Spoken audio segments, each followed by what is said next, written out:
हमारे यहाँ उपस्थित सभी अतिथियों, हमारे फैकल्टीज़ के सदस्य, सभी प्यारे प्यारे बच्चों, छात्र छात्राओं, ये अंतर्राष्ट्रीय स्तर की प्रस्तुति थी। आज की प्रस्तुति के लिए बहुत खड़े होकर के टांगे बजाने की बात कर रहे हैं, सब खड़े होकर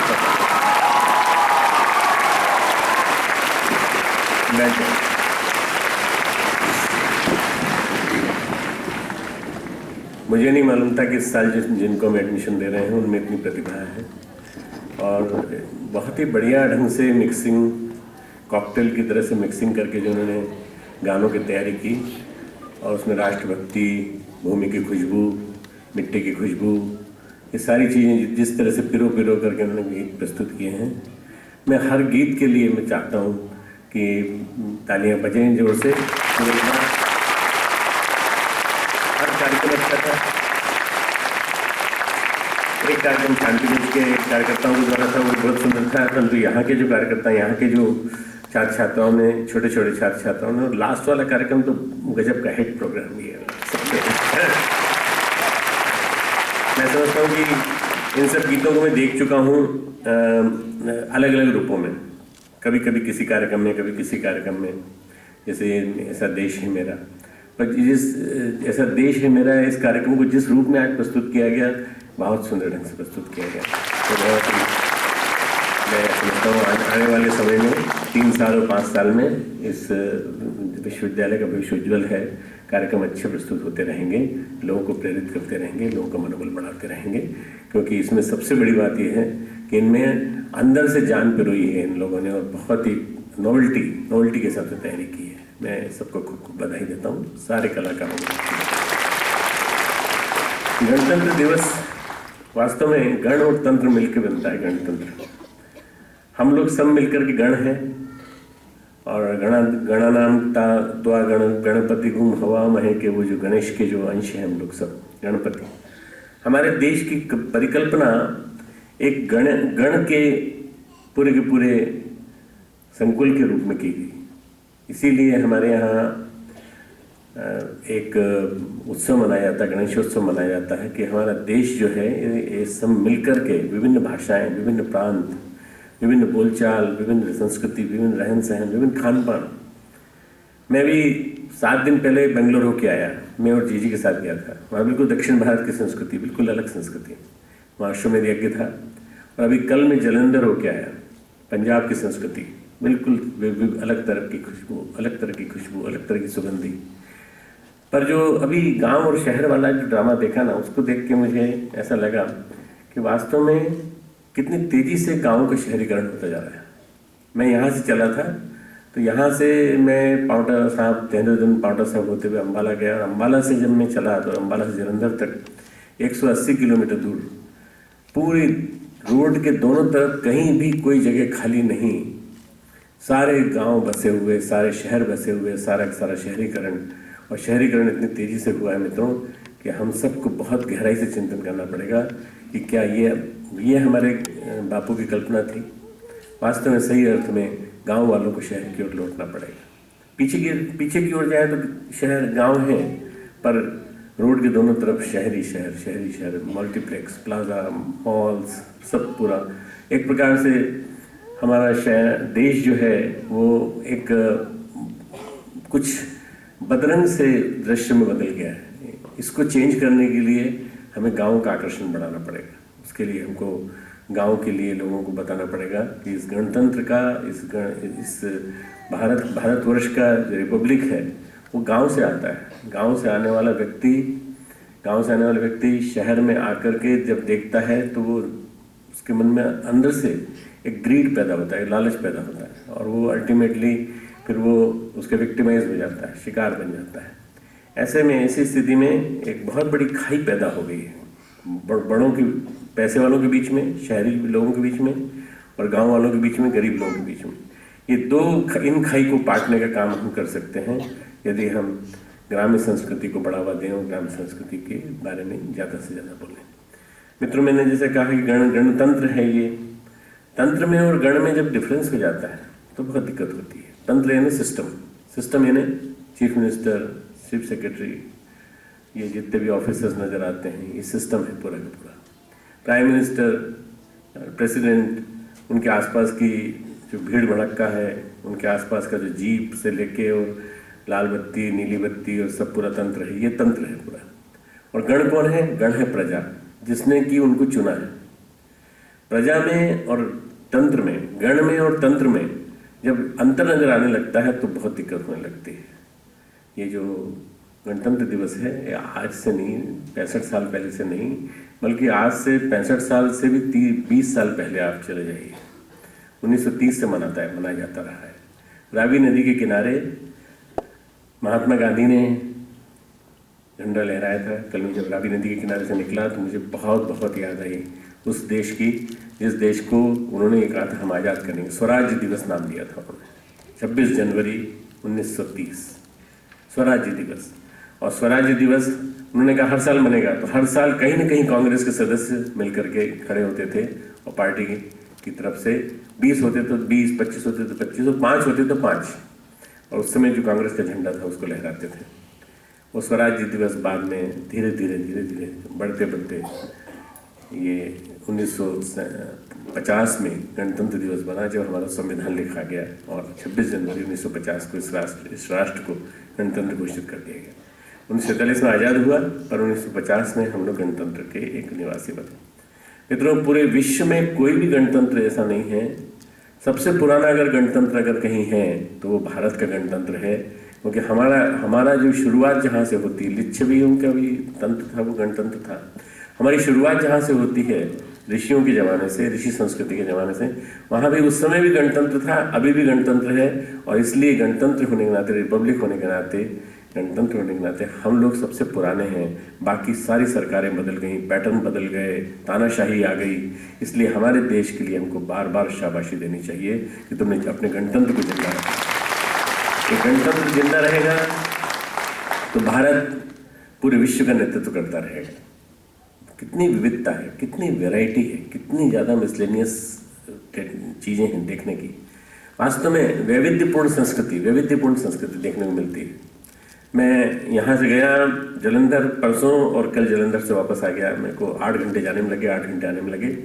पर इतनी वैरायटी की चीज़ें, कहीं मेले लगे हुए, कहीं कुछ लगा हुआ, कहीं कुछ लगा हुआ, कहीं मॉल्स हैं, कहीं मल्टीप्लेक्स हैं, कहीं शहरीकरण है, कहीं कुछ गांव हैं, कहीं सरसों के खेत हैं, कहीं गेहूं के खेत हैं, गेहूं के बड़े बड़े खेत दूर दूर तक लहराते हुए दिखाई दिए, दूर दूर पीछे। ये सब देख करके लगता है कि अगर कहीं कोई खूबसूरती है तो वो बड़े बड़े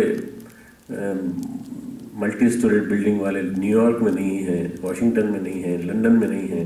खूबसूरती है तो भारत में है। भारतवर्ष सबसे खूबसूरत है। और इस देश की खुशबू, इस देश की मिट्टी की खुशबू, उसकी मिट्टी की खुशबू का एक सैंपल लेने के लिए किसी को आना चाहिए तो देव संस्कृति विश्वविद्यालय आना चाहिए कि इसकी मिट्टी की खुशबू कैसी है। यहाँ के जो हमारा उपवन है, श्री राम स्मृति उपवन, वहाँ जाना चाहिए। और अगर थोड़ा बुरा नहीं लगे अगर किसी को, तो गौशाला में जाना चाहिए। गौशाला में जाके वहाँ पर उस संस्कृति का दर्शन करना चाहिए जिस संस्कृति के नाते हमारे ऋषियों ने एक ऋषि संस्कृति, कृषि संस्कृति, गौ संस्कृति, इसको जन्म दिया था। ये हमारी आधारभूत संस्कृति है और उस आधारभूत संस्कृति के आधार पर देव संस्कृति निकलती है। जैसे देव संस्कृति विश्वविद्यालय हमारा बहुत सुंदर विश्वविद्यालय है। अगर विदेश से आने वाला अतिथि, भारत से बाहर से आने वाला अतिथि हमारा यहाँ का होकर रह जाता है, अतिथि देवो भव, और हमारे यहाँ आकर के हमारे यहाँ की संस्कृति में रच जाता है, बस जाता है, जिसका कोई आश्चर्य नहीं करना चाहिए। ये देश है ही ऐसा, ये मेरा देश है ऐसा, ये देश है मेरा। बस इस बात के ऊपर गर्व महसूस करते हुए और बार बार यही फील करना चाहिए कि इस गणतंत्र के हम लोग नागरिक हैं, इस गणतंत्र के नागरिक हैं, जिसका आने वाले 12 वर्षों में मैंने बेंगलोर में लेक्चर में भी कहा है, मैं जगह जगह कह रहा हूँ। बेंगलोर में मैंने बहुत ही विस्फोटक लेक्चर दिया था। मैंने जब भारत माता की कल्पना की बात कही थी श्री अरविंद की, और मैंने जब श्री स्वामी विवेकानंद की बात कही थी कि ये देश जो है, इस देश की उत्पत्ति जो है वो महापुरुषों के माध्यम से, महामानवों के माध्यम से हुई है, देव मानवों के माध्यम से, ऋषियों के माध्यम से हुई है। बाकी और देशों के बारे में ऐसा नहीं है। अगर आप देख लें तो कहीं भी किसी देश को माता नहीं कहा जाता, केवल भारत में माता कहा जाता है और किसी देश में माता नहीं कहा जाता। बाद में बहुत दिनों बाद जब हमारे यहाँ माता माता सुना तो रशिया वालों ने मदर रशिया कहना चालू कर दिया। तो मित्रों, अगर कोई देश है जहाँ माँ कहा जाता है तो केवल भारतवर्ष है, भारत माता है। कहीं पाकिस्तान माता नहीं है, कहीं बांग्लादेश माता नहीं है, कहीं अमेरिका माता नहीं है। हर जगह बिल्कुल प्योरली पेट्रियाटिक सोसाइटी है। हमारे यहाँ जो है मैट्रियार्कल सोसाइटी है और हमारे यहाँ माँ को माँ के रूप में माना जाता है। माँ का मतलब है मातृत्व, प्यार, स्नेह, अपनत्व और बहुत ज़्यादा लाड़ इसको कहा जाता है वो। तो अपने देश के प्रति माता भूमि पुत्र एवं पृथ्वी, ये भूमि मेरी माता है, मैं इस पृथ्वी का पुत्र हूँ, तो इस पृथ्वी का पुत्र होने के नाते मैं इसकी रक्षा करूँगा।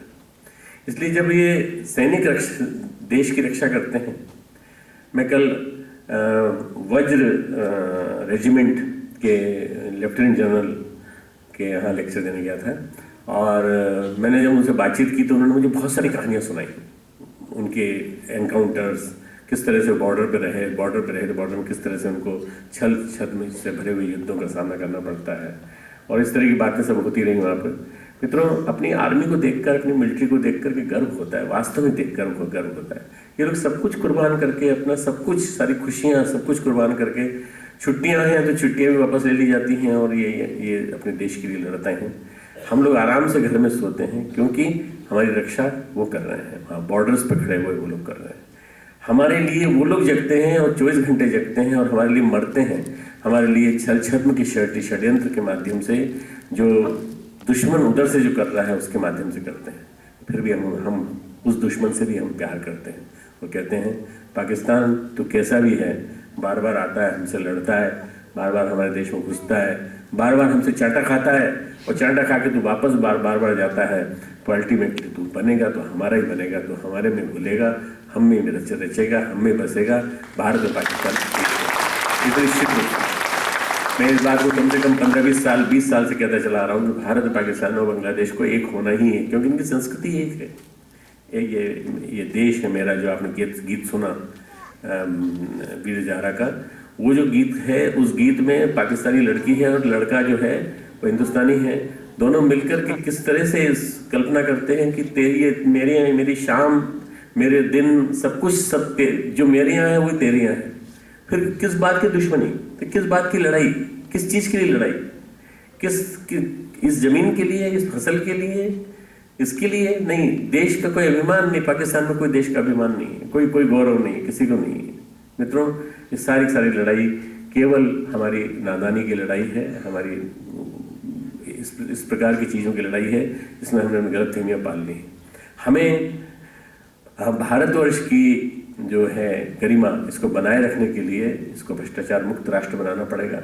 बहुत दिन हो गए हैं मित्रों, बहुत दिन आज़ादी को हो गए हैं, बहुत दिन गणतंत्र बने हो गए हैं, पर अभी तक भ्रष्टाचार मुक्त देश नहीं है। एक स्टेप उठा है थोड़ा 4-5 दिन पहले कि सबको अपने नोट बदलवाने पड़ेंगे। अब भ्रष्टाचारी लोग नोट बदलवाने कहाँ जाएंगे? नोट नहीं छापेंगे या फिर नोट बदलवाएंगे। नोट बदलवाएंगे तो सारे नोट जो है करीब 3.5 लाख करोड़ की नकदी सरकार के पास आएगी और वो जो आएगी उससे काला धन समाप्त होगा। काला धन धीरे धीरे क्रमशः समाप्त होगा।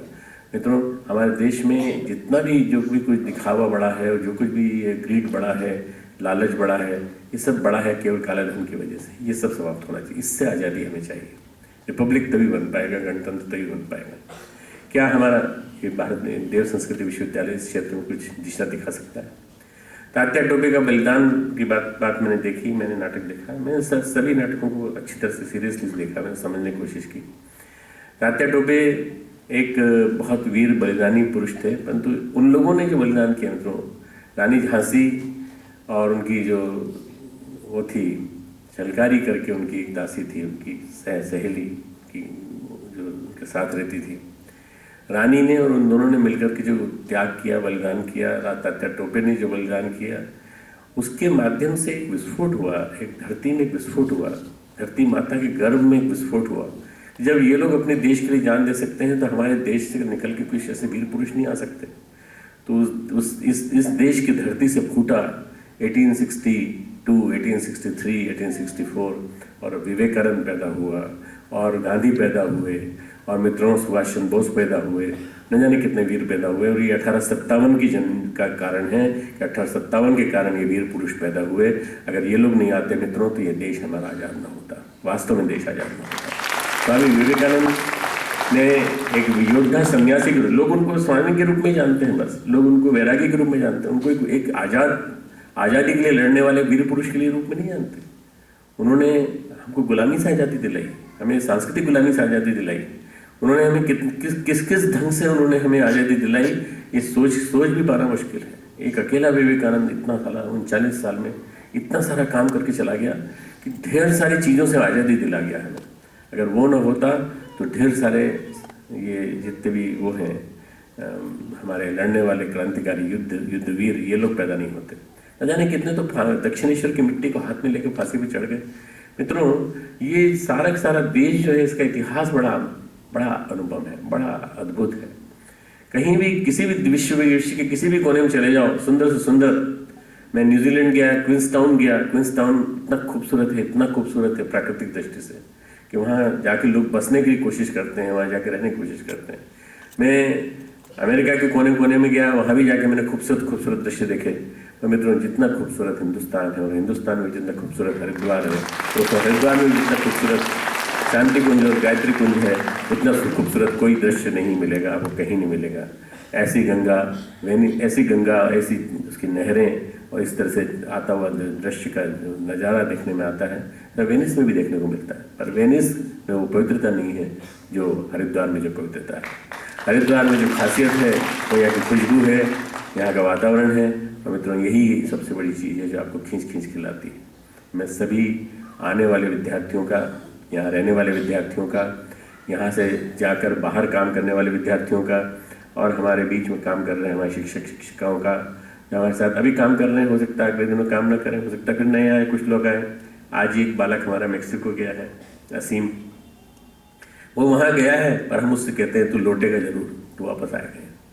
1 साल के लिए गया है पर लौटेगा जरूर, क्योंकि तेरे को यहाँ की खुशबू तेरे को खींच के बुलाएगी, तो वापस यहीं आएगा। तो वापस भले एक साल के लिए चला गया है, कोई बात नहीं, हम उसको विदा दिया। अभी आधे घंटे पहले विदाई दी उसको।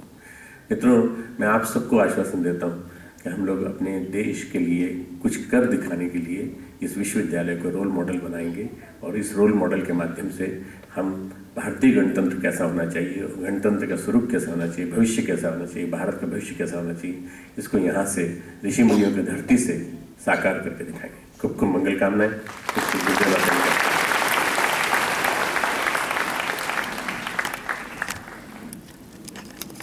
संदेश हम सभी ने पाया। इसके माध्यम से यह राष्ट्रीय पर्व यहाँ पर इन संदेशों और संकल्पों के माध्यम से आगे बढ़ता हुआ